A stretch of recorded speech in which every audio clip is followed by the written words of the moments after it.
வெற்றி பயணம் நேயர்கள் அனைவரும் இதுவும் எல்லாம் வல்ல இறைவனின் அமைதியும் சமாதானமும் உண்டாவதாக. சிலுவை போர். இந்த பதிவில் நம்ம இதை பற்றி தான் பார்க்க போகிறோம். சில போர்கள் வரலாறுல ஒரு பெரிய மாற்றத்தை ஏற்படுத்தியிருக்கோம். சில போர்கள் புதிய வரலாறையே உருவாக்கும். ஆனால் இந்த சிலுவை போரை பொறுத்த வரைக்கும் வரலாறுல ஒரு பெரிய மாற்றத்தையும் உருவாக்குச்சு, புதிய வரலாறையும் உருவாக்குச்சு. அப்படிதான் நம்ம சொல்லி ஆகணும். உலகத்துல பல போர்கள் முக்கியத்துவமான போர்களாக இருந்திருக்கு, தவிர்க்க முடியாத போர்களாக இருந்திருக்கு. அந்த அடிப்படையில் சிலுவை போரும் முக்கியத்துவம் வாய்ந்த தவிர்க்க முடியாத ஒரு போராகத்தான் பார்க்கப்படுகிறது. இந்த போர் கிட்டத்தட்ட 200 வருடங்கள் நடந்ததாக ஆய்வாளர்கள் கூறுகிறார்கள். ஒரு நீண்ட யுத்தம் வரலாறுலேயே குறிப்பிட்ட இடத்துக்காக நடந்திருக்கு, அதுதான் ஜெருசலம். நீங்க சிலுவை போரை பத்தி முழுசா தெரிஞ்சுக்கணும் அப்படின்னு சொன்னாக்க நமக்கு முதல்ல இந்த ஜெருசலத்தை பற்றின அறிமுகம் தேவை. அந்த அறிமுகம் இருந்தால் மட்டும்தான் ஜெருசலம்ங்கிற அந்த ஒரு இடத்துக்காக ஒருத்தருக்கு ஒருத்தர் அடிச்சுக்கிட்டாங்க அப்படிங்கிற அந்த ஒரு விஷயத்தை நாம புரிந்து கொள்ள முடியும். போருங்கிறது பொதுவாக தேவையில்லாதது, உயிர்கள் போகக்கூடியது அப்படின்னு நம்ம சொன்னாலும் கூட உண்மையில போர்கள் தவிர்க்க முடியாதது அப்படிங்கிறதையும் நம்ம பார்க்கணும். பாதுகாப்புக்காக அல்லது ஒரு கனிம வளத்துக்காக அல்லது நிலப்பரப்பை விரிவாக்குவதற்காக அப்படின்னு பல காரணங்களுக்காக போர்கள் நடந்து கொண்டே தான் இருந்தது, இருக்கிறது, நடக்கும். அதுக்கப்புறம் இன்னொரு முக்கியமான விஷயம், அந்த காலத்துல மன்னராட்சி தான் நடந்துகிட்டு இருந்தது. உலகத்துல இருக்கக்கூடிய அத்தனை நாடுகள்லையும் விதிவிலக்கு இல்லாமல் மன்னராட்சி தான் நடந்துகிட்டு இருந்தது. அந்த மன்னர்கள் தங்களுடைய நாட்டை விரிவுபடுத்தணும்னு ஆசைப்பட்டாங்க.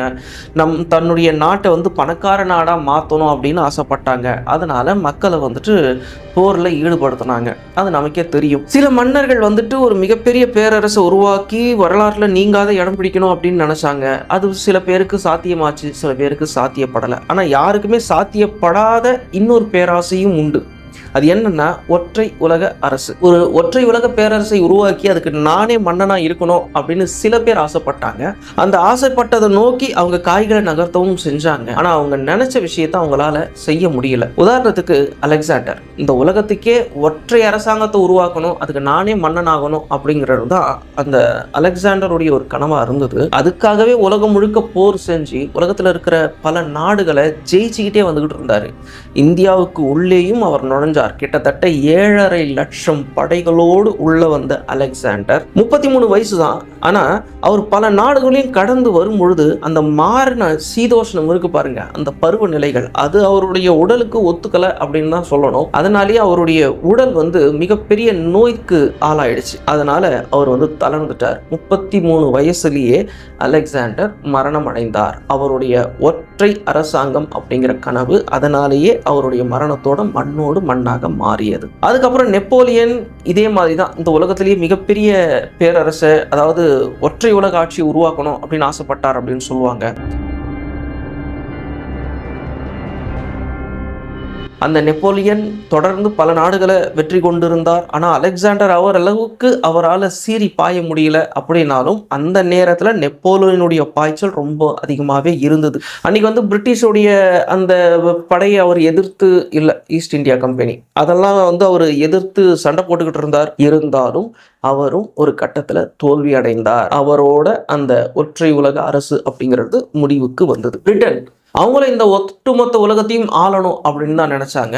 அதனாலேயே அவங்க உலகத்துடைய பல நாடுகளை பிடிச்சாங்க. ஆனா என்ன, பிரிட்டனுக்கு போட்டியாவே கூட பிரான்ஸு, ஜெர்மனி, இட்டாலி இவங்கெல்லாம் பின்னாடியே வந்துகிட்டு இருந்ததுனால ஒரு கடிவாளம் மாதிரி ஆயிடுச்சு. அதனால பிரிட்டனால ஒற்றை உலக ஆட்சியை உருவாக்க முடியல. ஆனா உலகத்துடைய பெரும் பகுதி கட்டுப்பாட்டுக்குள்ள வந்தது. இதுல ஆச்சரியம் என்ன அப்படின்னா, சூரியன் மறையாத நாடு அப்படின்னு அவங்களுக்கு ஒரு பேர். என்ன காரணம்னா, அவங்களுடைய ஆட்சிக்கு உட்பட்ட பகுதியில ஏதோ ஒரு இடத்துல பகல் இருந்துகிட்டே இருக்கும். அதனாலேயே சூரியன் மறையாத நாடு அப்படின்னு அவங்களுக்கு பேரும் வந்தது. சரி, இப்படிப்பட்ட சூழ்நிலையில இந்த போர்கள் ஒற்றை உலக அரசை உருவாக்குறதுக்காகவும் கூடவே நாட்டை விரிவாக்கணும் அப்படின்னு சில பேருக்காகவும் அதிகமான அந்த கனிம வளங்களுக்காக, கொள்ளை பொருட்களுக்காக அப்படின்னு பல காரணங்களுக்காக இந்த போர் நடந்துகிட்டே இருந்தது. ஆனால் புனித சாயம் பூசப்பட்டு நடந்த ஒரு யுத்தம் அப்படின்னு சொன்னா இந்த சிலுவை போர் அப்படின்னு தான் சொல்லணும். சிலுவை போர் எதுக்காக நடந்தது அப்படின்னு நம்ம பார்த்தோம்னா, அந்த ஜெருசலம் அப்படிங்கிற அந்த ஒரே ஒரு பகுதி, அந்த ஒரு பகுதியை மீட்பதற்காக மட்டுமே நடத்தப்பட்ட ஒரு யுத்தம் தான் இந்த சிலுவை யுத்தம். இது ஒரு புனிதமான இடம். இது கிறிஸ்தவர்களான எங்களுக்கே சொந்தம் அப்படின்னு ஐரோப்பாவை சேர்ந்த கிறிஸ்தவர்கள் யுத்தத்திற்கு வந்தார்கள்.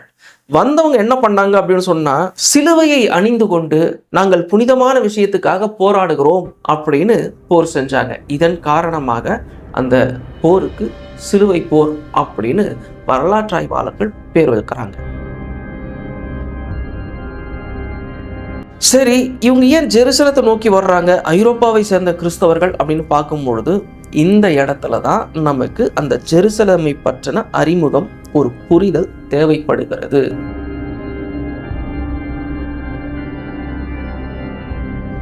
ஜெருசலமை பொறுத்த வரைக்கும் எல்லாரும் பல இடங்கள்ல சொல்லியிருக்கிறாங்க, அது 3 மக்களுக்கும் ஒரு புனிதமான ஒரு இடம் அப்படின்னு. அதாவது யூதர்களுக்கும், கிறிஸ்தவர்களுக்கும், முஸ்லிம்களுக்கும் அப்படின்னு. சரி, இந்த ஜெருசலம் எப்படி முதல்ல இஸ்ரவேலர்கள் அதாவது யூதர்களுக்கு புனிதமாக மாறியது அப்படிங்கிற அந்த ஒரு விஷயத்தை நம்ம பார்த்தோம்னா, மோசஸ் அவர்களுடைய தலைமையில எகிப்திலிருந்து கிளம்பி வந்த யூதர்கள், அது வரைக்கும் அவங்க அங்க அடிமையா தான் இருந்தாங்க. அது எல்லாருக்கும் தெரிஞ்ச விஷயம்.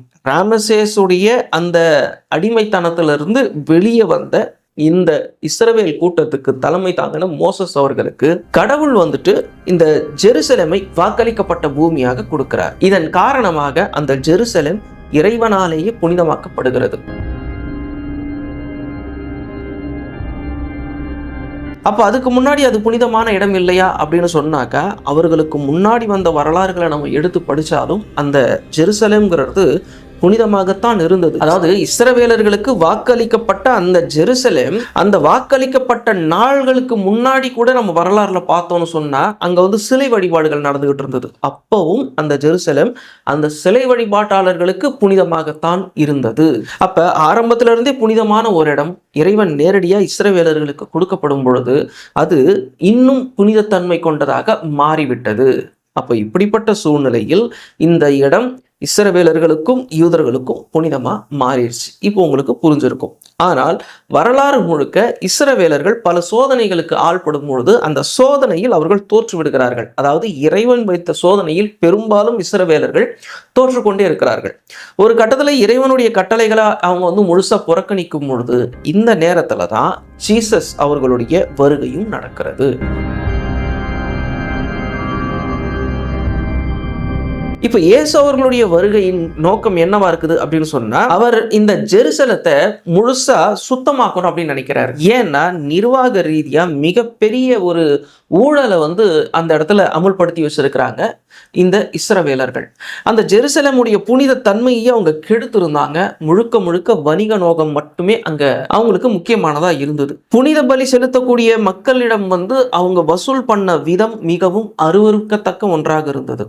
கால்நடைகளை நீங்க வெளியில இருந்து உங்க வீட்டுல இருந்து நீங்க வளர்த்த கால்நடைகள் எல்லாம் இங்க எடுத்துட்டு பலி கொடுக்க கூடாது, நாங்க வளர்க்குற கால்நடைகளை தான் நீங்க வாங்கணும் அப்படின்னு சொல்லிட்டு 3 மடங்கு 4 மடங்கு அதுக்கு விலை ஜாஸ்தியா வச்சு வித்தாங்க அங்க இருக்கக்கூடிய நிர்வாகிகள். இதனால இதெல்லாம் இறைவனால் அருவருப்பாக பார்க்கப்பட்டது. ஒரு பக்தியான ஒரு விஷயம், புனிதமான ஒரு விஷயம் வணிக ரீதியாக மாற்றப்பட்டு விட்டது. இயேசு மிகப்பெரிய ஒரு கலக குரலை இவங்களுக்கு எதிராக எழுப்பினார்.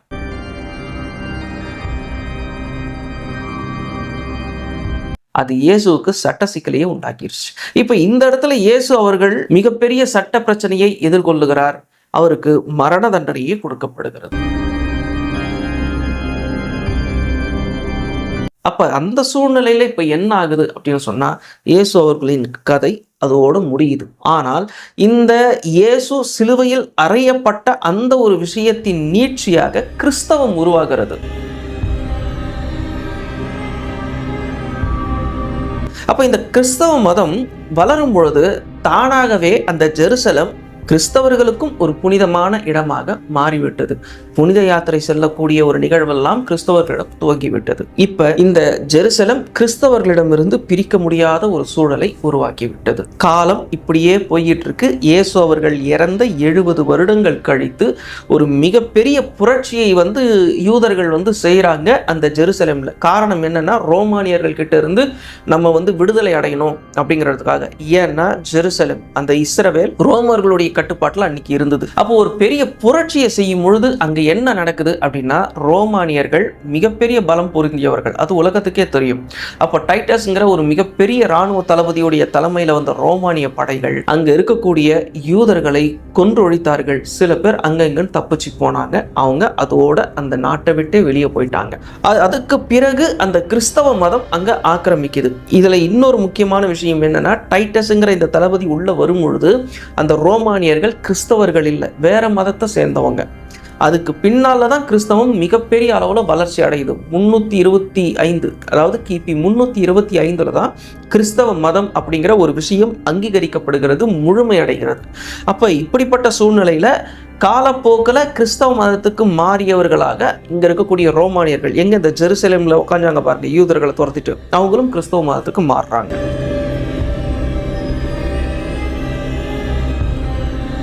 அப்போ இப்படிப்பட்ட சூழ்நிலைகள் நடந்து வந்துகிட்டு இருக்கும்போது இப்போ யூதர்களுக்கும் கிறிஸ்தவர்களுக்கும் இந்த ஜெருசலத்துக்காக சண்டை வந்துகிட்டே இருக்கு.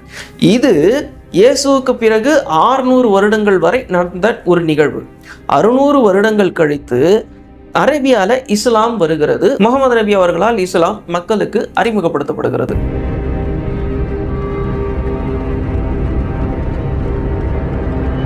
இப்படிப்பட்ட சூழ்நிலையில இது ஒரு ஓரமா அரேபியாவுக்குள்ள மக்காங்கிற இடத்துல பிரச்சாரம் மேற்கொள்ளப்படுது. இது போய்கிட்டே இருக்கு. ஆனால் திடீர்னு ஒரு எதிர்பாராத ஒரு செய்திகள்லாம் இந்த குரான்ல வர ஆரம்பிக்குது. என்ன அப்படின்னா, இஸ்ரவேலர்களை பற்றிய அதிகமான தகவல்கள் திடீர்னு வர ஆரம்பிக்குது. அதுல சொல்லப்படக்கூடிய தீர்க்கதரிசிகளுடைய பெயர்களும் இதுலயும் வருது. அந்த தீர்க்கதரிசிகள் எல்லாம் இறைவனின் தூதர்களாக இதில் சொல்லப்படுகிறார்கள் அப்படிங்கிற ஒரு விஷயம். இது அரபுகளுக்கு மிகவும் ஆச்சரியமான ஒரு விஷயமா இருக்குது. கூடவே அந்த இயேசு அவர்களை பற்றின ஒரு மிக முக்கியமான ஒரு விஷயமும் அந்த இடத்துல வருகிறது. அதாவது யூதர்கள் இயேசுவை சிலுவையில் அறைஞ்சிட்டாங்க. இயேசு சிலுவையில் அறையப்பட்டுட்டார் அப்படிங்கிறதும் கிறிஸ்தவர்களுடைய நம்பிக்கை. ஆனால் 600 வருடங்களுக்கு பிறகாக வந்த குரான் அப்படியே அந்த செய்தியை மாற்றி சொல்லுது. இல்லை, அவர் சிலுவையில் அறையப்படவில்லை, அவ்வாறு நடந்ததாக அவர்கள் நம்ப வைக்கப்பட்டார்கள் அப்படின்னு.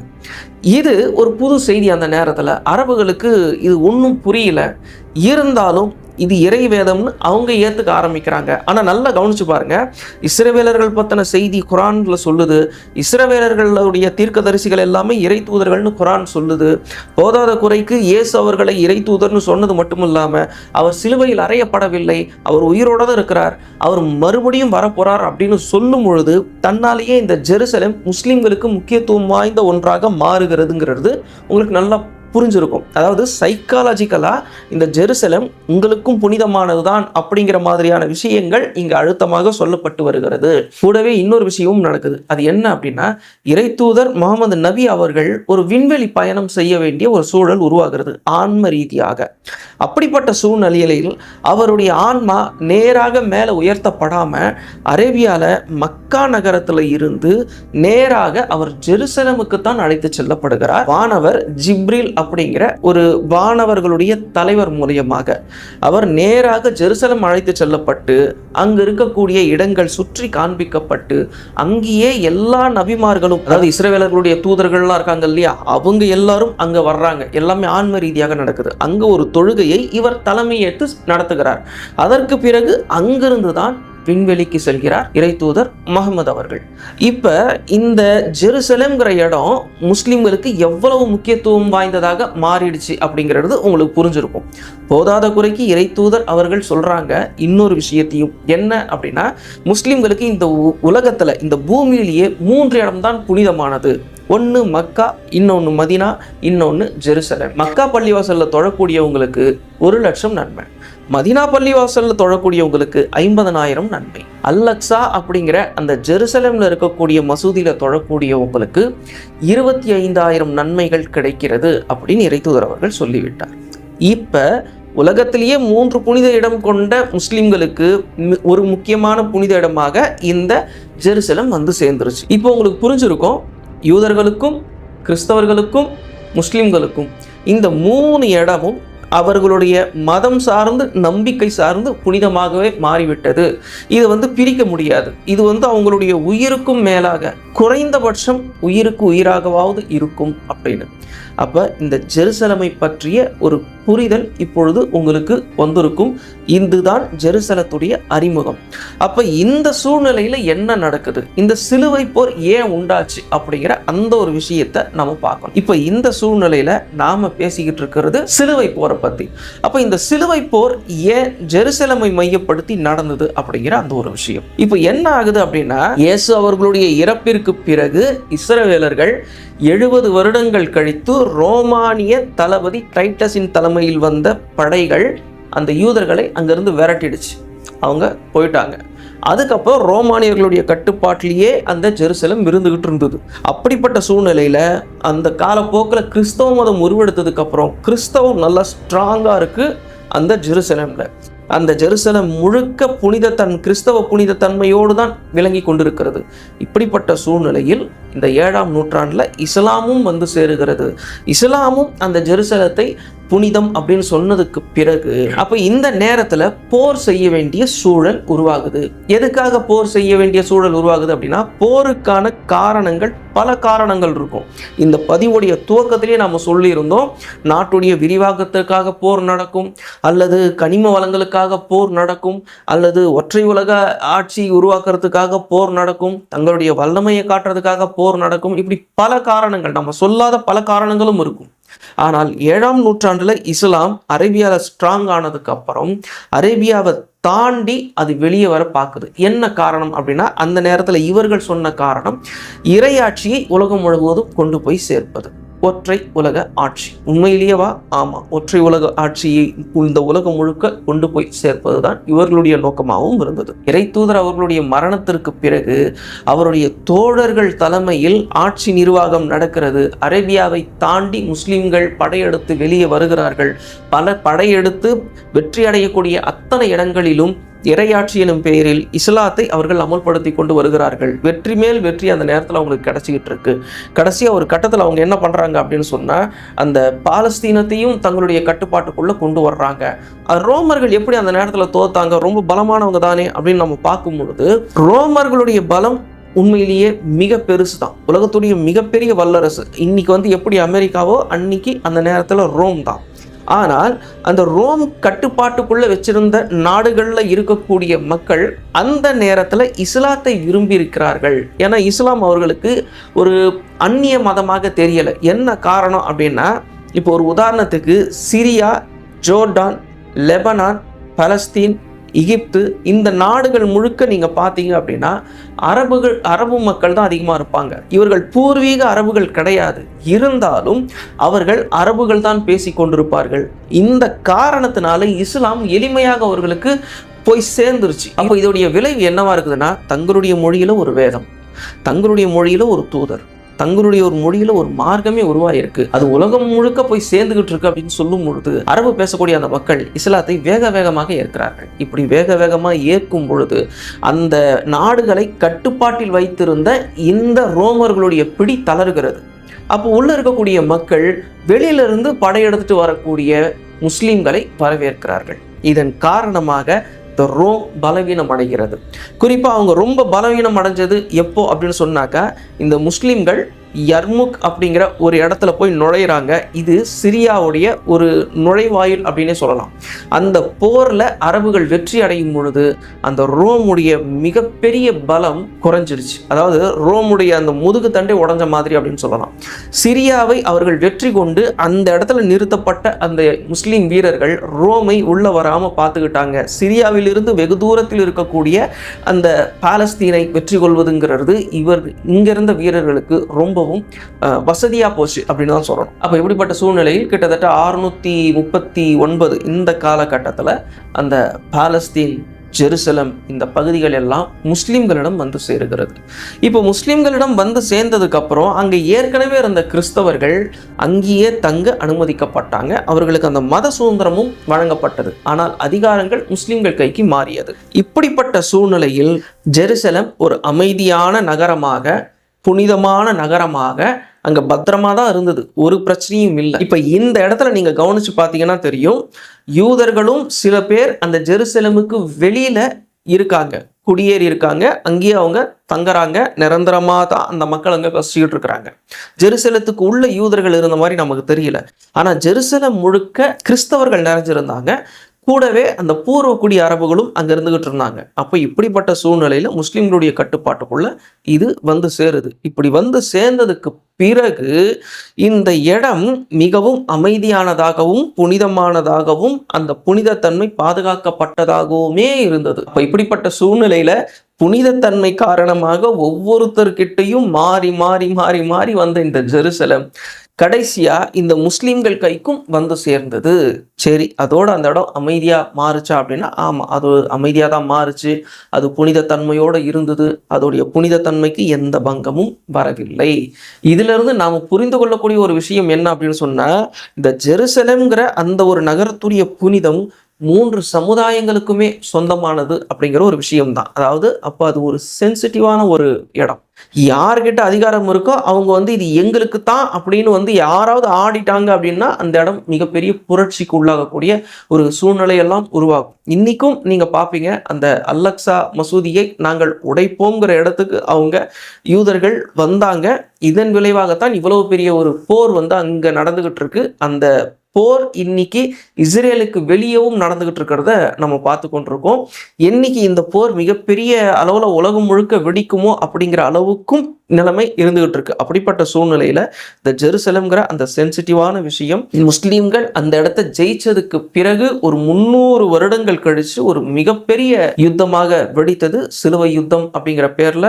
அது சிலுவை யுத்தம்னு சொல்லலாம் அல்லது இழுவை யுத்தம் அப்படின்னு சொல்லலாம். ஏன்னா அந்த 200 வருடங்கள் நடந்ததுன்னு சொல்றோம் இல்லையா? அப்ப ஆய்வாளர்கள் இந்த போருக்கான காரணங்களை பட்டியலிடுகிறார்கள். எதற்காக இந்த போர் உண்மையில் துவக்கப்பட்டது, ஏன் இதுக்கு ஒரு புனித தன்மை கொடுக்கப்பட்டது அப்படிங்கிற மாதிரி எல்லாம் இதை நாம் அடுத்த பதிவுல பார்ப்போம். இந்த பதிவு உங்களுக்கு இந்த ஜெருசலமை பத்தின அறிமுகத்துக்காக மட்டும். இந்த பதிவு உங்களுக்கு பிடிச்சிருந்தது அப்படின்னு சொன்னாக்கா உங்களுடைய நண்பர்களுக்கும் பகிர்ந்து விடுங்க. நாம அடுத்த பதிவுல சந்திப்போம். நன்றி நேயர்களே.